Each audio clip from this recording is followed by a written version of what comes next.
Good day, everyone, and welcome to our podcast. Today, we're diving into a unique discussion where we explore storytelling through a slightly different lens. That's right. Instead of analyzing a traditional flash fiction story, we'll be looking at Raya and the Last Dragon and examining how its narrative elements could fit into the style of flash fiction. Even though it's a full length film, we'll break it down into its core components, theme, conflict, and key turning points to see how the story can still reflect the essence of flash fiction. We'll be focusing on the central message of the story, particularly the idea of trust and how it shapes the characters and the world around them. And I'll be discussing the characters and main conflict, especially the relationship between Raya and Namari, and how that drives the story forward. So if you're ready, let's get started and uncover how even a big story can be told a small but powerful way. Let's begin. So, before we dive deeper, can someone briefly summarize the story of Raya and the Last Dragon? The story follows Raya, a warrior princess who sets out on a journey to find the last dragon Sisu, to restore peace in the land of Kumandra after it was divided by mistrust and a dark force called the June. How would you say is the central theme of the story? The main theme is trust. The story shows how lack of trust can break people apart while rebuilding trust can unite them again.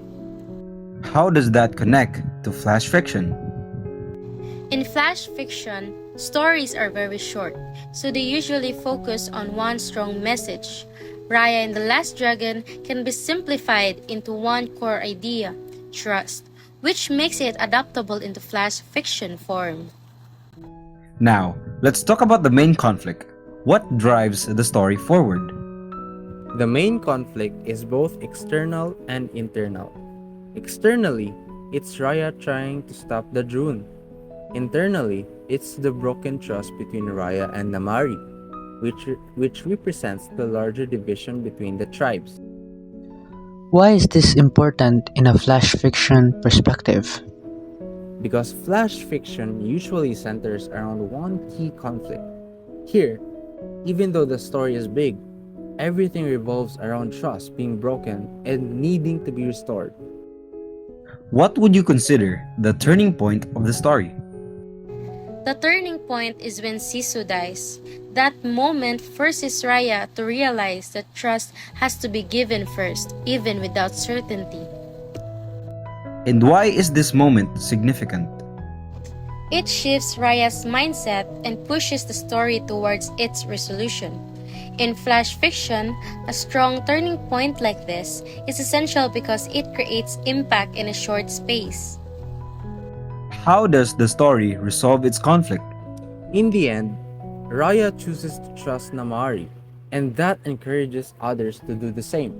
This collective trust restores peace and brings everyone back together. So what's the final takeaway? That trust requires vulnerability, and sometimes someone has to take the first step, even if it's risky.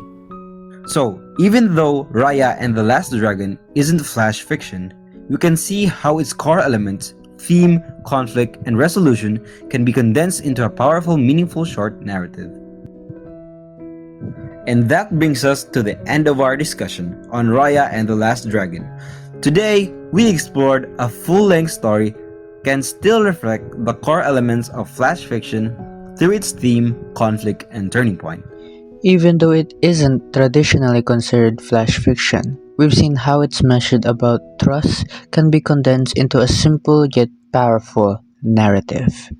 This shows that no matter the length of a story, what truly matters is the clarity of its message. And how effectively that message connects with the audience. We hope you learned something new about storytelling and how different forms can still share the same foundation. Thank you for listening and joining us in today's discussion. This has been Raya and the Last Dragon Flash Fiction. I'm Ka Benedict Didan. And I'm co-host Reginald Victoria. And I'm Clark Lawrence Romo. Thank you for listening. Stay curious and see you in our next episode.